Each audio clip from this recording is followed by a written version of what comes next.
Hello everyone, welcome to my YouTube channel. Myself Sanju Sharma. और आज हम स्टार्ट करेंगे इंग्लिश का chapter number 5, should wizard hit mommy. इसके राइटर है जॉन अपडाइक।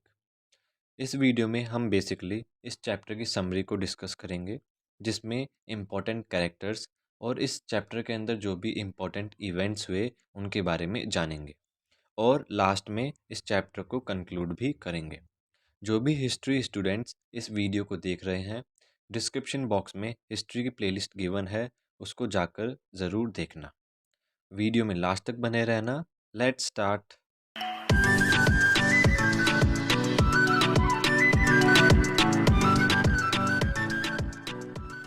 अब ऑथर के बारे में थोड़ा जानते हैं। जो इस चैप्टर के ऑथर है उनका नेम है जॉन हॉयर अपडाइक, जो कि एक अमेरिकन नोवेलिस्ट है। देन जो इनके फिक्शंस होते हैं वो बेसिकली फोकस्ड होते हैं concern, passions and suffering of the average American. Then इनको अवार्ड्स मिले हैं कुछ: national book award for fiction and Pulitzer prize for fiction.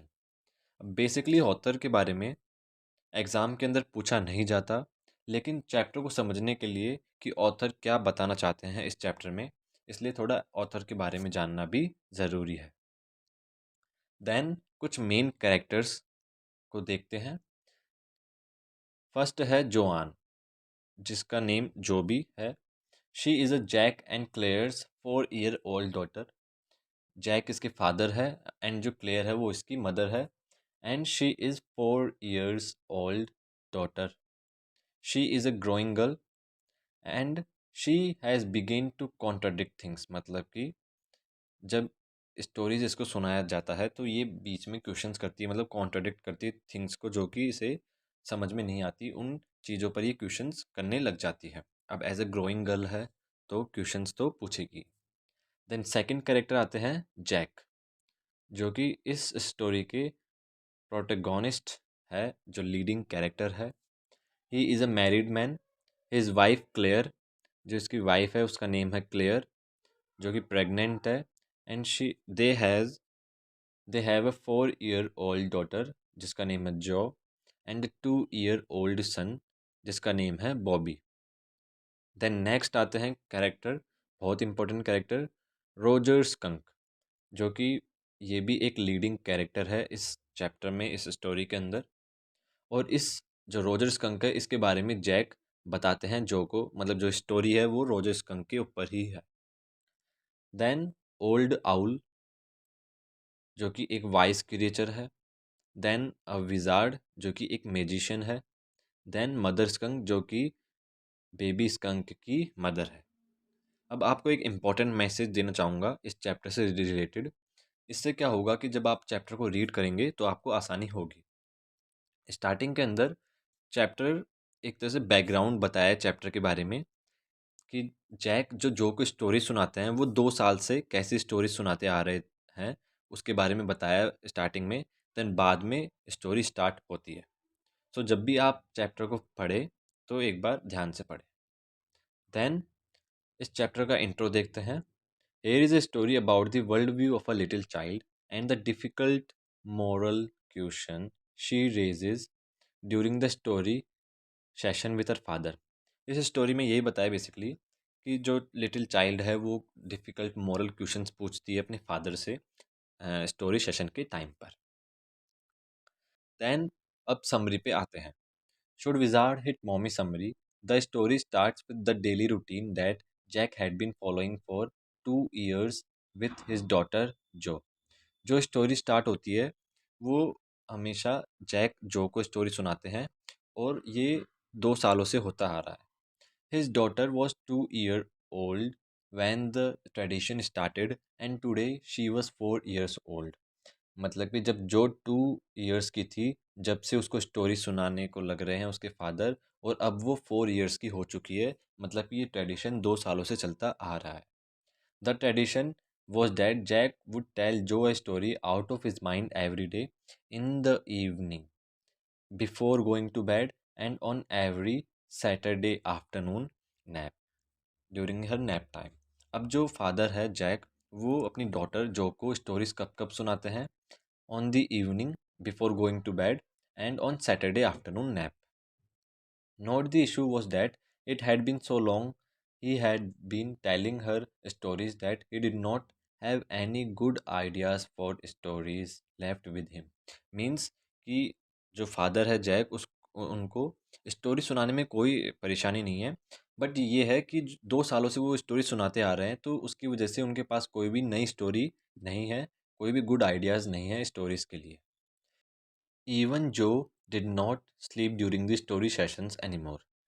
अब स्टोरीज़ बोरिंग हो गई है, उसकी वजह से जो है वो पहले की तरह अब स्टोरी सेशंस के टाइम पर सोती भी नहीं है. So every day when he used to tell her story, the basic plot of the story used to be the same, revolving around a Roger, an animal who used to change every day. अब जो 2 सालों से जो story सुनाते आ रहे हैं Jack अपनी daughter जो को, तो वो बेसिकली एक क्रिएचर के अराउंड ही स्टोरी सुनाते हैं जिसका नेम है रोजर, जो कि एक बहुत ही बैड स्मेल करता है.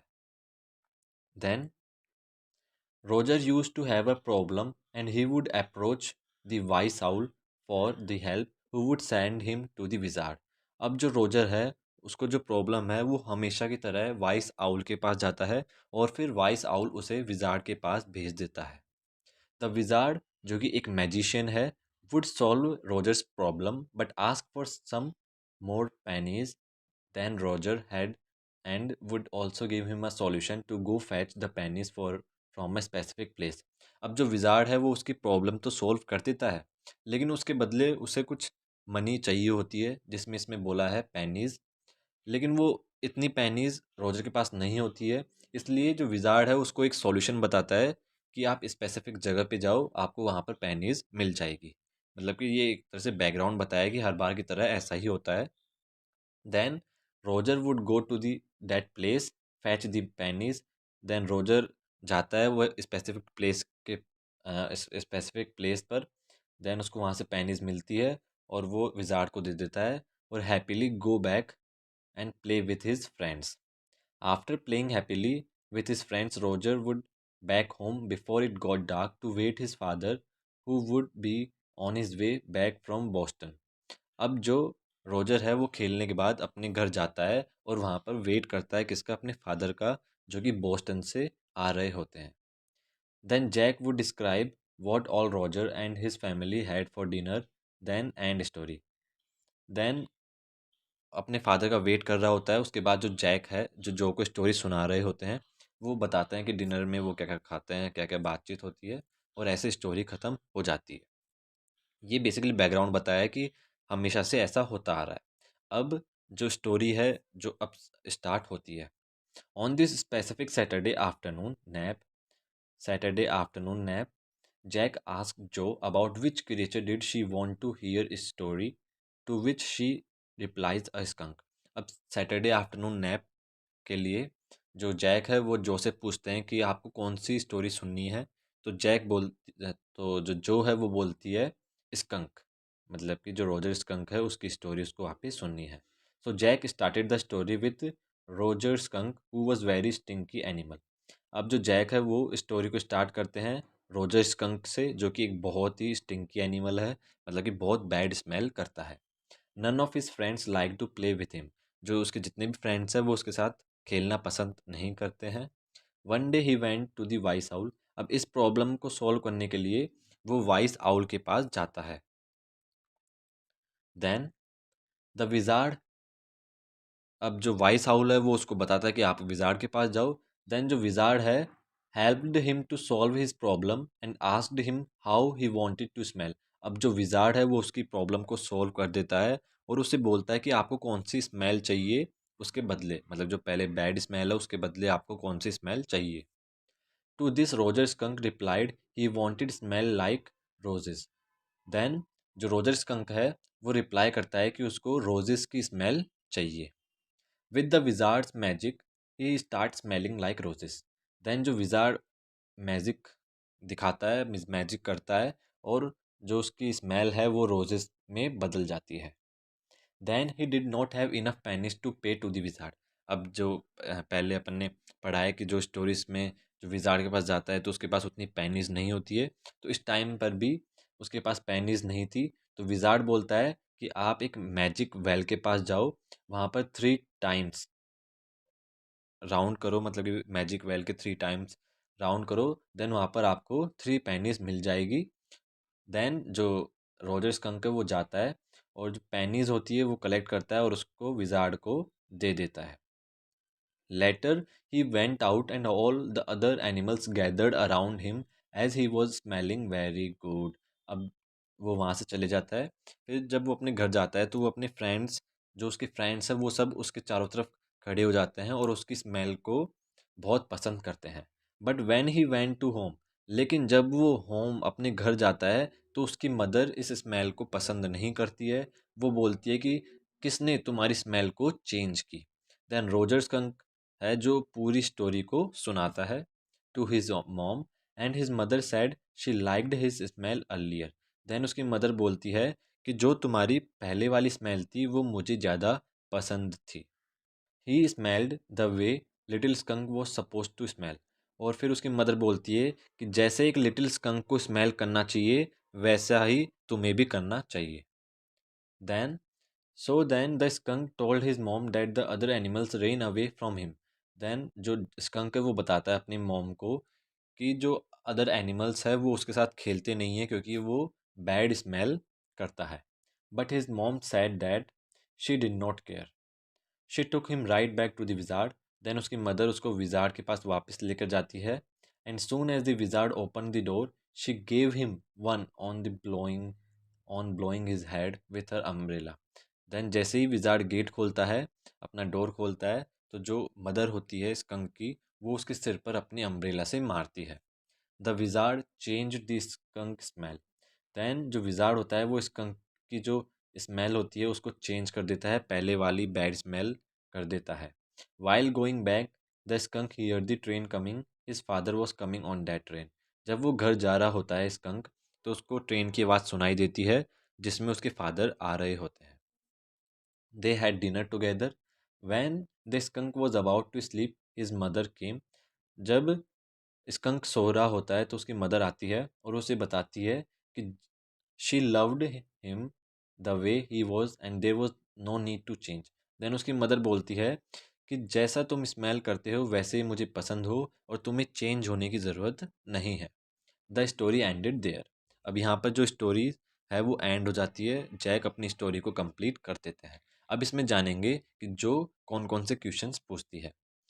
Then Jo asked her father whether the animals ran away from the skunk after that, to which he replied no. अब जो है वो पूछती है कि क्या स्मेल, मतलब बैड स्मेल हो गई है स्कंक की, तो उसके बाद क्या जो एनिमल्स है वो उसके पास खेलने आते हैं या फिर भग जाते हैं। तो उसके फादर बोलते हैं no, it means all of them had now got used to the way he smell. अब जो जैक है वो बताते हैं कि जैसा वो स्मेल करता है वैसा ही उसके फ्रेंड्स उसको अपना लेते हैं, उसकी स्मेल को पसंद करने लग जाते हैं और उसके साथ खेलते हैं। जो did not like the way skunk mother forced him and made him smell foul again. अब जो को ये पसंद नहीं आया कि उसकी मदर ने उसको फोर्स किया कि तुम तुम्हारी स्मेल चेंज करके लाओ और पहले जो बैड स्मेल थी वही लेकर आओ, तो जो को ये पसंद नहीं था। She wanted that her father would tell her another story the next day in which wizard hit mommy. अब जो है वो बताती है अपने फादर को कि आप कल मुझे एक ऐसी स्टोरी सुनाना जिसके अंदर जो विजार्ड है वो मम्मी को मारे सिर पर। And refuses to change this skunk smell back. और फिर जब उसको वो मारे, हिजार्ड उसकी मम्मी को मारे, उसके बाद वो मना भी कर दे कि मैं उसकी स्मेल को चेंज नहीं करूँगा। Then Jack told her that he would see. The main point of the story was that the skunk loved his mother more than any other animal in the woods. अब जो Jack है वो बोलते हैं कि woods ही देखेंगे। अब जो मेन पॉइंट है स्टोरी का वो ये है कि जो स्कंक है loved his mother more than any other animal in the woods. मतलब जो स्कंक है वो अपनी मदर से बहुत ज़्यादा प्यार करता है इन दी वुड्स, मतलब कि जो भी फॉरेस्ट के अंदर जितने भी एनिमल्स है उन सबसे ज़्यादा वो अपनी मदर को प्यार करता है। That mummy knew what was right for him. और उसकी मदर जानती है कि उसके लिए कौन सी चीज़ सही है और कौन सी चीज़ गलत है। He then told her to sleep as her baby brother was also sleeping. अब जो जैक है वो जो को बोलते हैं कि स्टोरी ख़त्म हो चुकी है, अब तुम भी सो जाओ जैसे कि तुम्हारा जो बेबी ब्रदर है बॉबी वो भी सो रहा है. He then closed the door and went downstairs. Then Jack gate को क्लोज करते हैं और डाउनस्टेयर की तरफ जाते हैं. Then his wife was painting the chair rail. जो उसकी वाइफ है वो डाउनस्टेयर नीचे अपनी जो चेयर्स हैं उनको पेंट कर रही होती है. He heard some footsteps above and scolded Jo. जब जैक डाउनस्टेयर्स आ रहे होते हैं तब उन्हें पैरों की चलने की आवाज़ आ रही होती है और वो आवाज़ किसकी होती है, जो की होती है, जो कि अपने बेड से उठकर डाउनस्टेयर्स आ रही होती है. तो देन उसके बाद जो उसके ऊपर चिल्लाते हैं और द फुट स्टेप्स पेंटेड मतलब कि जो फुट स्टेप्स है वो धीमे हो जाते हैं, मतलब कि जैक जो है वो वापस अपने बेड पर चली जाती है. Then Claire asked him that it was a long story. To that he replied the poor kid. Then जो क्लेयर होती है वो बोलती है कि बहुत बड़ी स्टोरी सुना के आए हो तुम. देन जो जैक है वो बोलते हैं द पुअर किड, मतलब कि अपनी डॉटर के लिए बोलते हैं. Then he watched his wife do the painting work but was very tired to help her. Then वो देखते हैं कि उसकी वाइफ है क्लेयर वो वर्क कर रही होती है, चेयर्स को पेंट कर रही होती है, बट वो उसकी हेल्प नहीं कर सकते क्योंकि वो बहुत ही थक चुके हैं. Also he thought that their marriage was not in a good state. Also there was no solution to it. He also said that he did not feel like talking to her not touching her. Line में basically यही बताया है कि जो Jack है वो एक middle situation में आ गए हैं, जिसके अंदर वो ना ही तो अपनी डॉटर जो को सेटिस्फाई कर सके हैं स्टोरी में, और ना ही वो अपनी जो वाइफ है क्लेयर उसकी हेल्प कर सके हैं. मतलब कि वो एक तरह से मिडिल पोजीशन के अंदर आ चुके हैं. Then come to the conclusion. To sum up, should wizard hit mommy summary, we learn about the moral quandary parents often face when the children start growing up and thinking independently. It helps us get a glimpse into their innocent minds and adult authority over it. सो इस chapter में यही conclude किया है कि जब children growing as में होते हैं और वो इंडिपेंडेंटली सोचना शुरू करते हैं तो उनकी जो पेरेंट्स है वो एक डिलेमा में होते हैं, एक डिफ़िकल्ट सिचुएशन में होते हैं, जिसमें वो अपने चिल्ड्रन को समझाने की कोशिश करते हैं कि उनके लिए कौन सी चीज़ सही है और कौन सी चीज़ गलत है. It helps us get a glimpse, मतलब कि उनको एक आइडिया मिलता है, एक फ्यूचरिस्टिक आइडिया मिलता है, innocent minds of their children and adult authority over it. So chapter की समरी यहाँ पर कंप्लीट होती है. वीडियो कैसा लगा कमेंट सेक्शन में ज़रूर बताना, और अगर अच्छा लगा हो तो लाइक का बटन प्रेस कर देना, और प्लीज़ चैनल को सब्सक्राइब करना, जिससे कि मेरा कॉन्फिडेंस बढ़ता रहे और मैं आपके लिए और भी सब्जेक्ट्स के वीडियोस लाता रहूँ.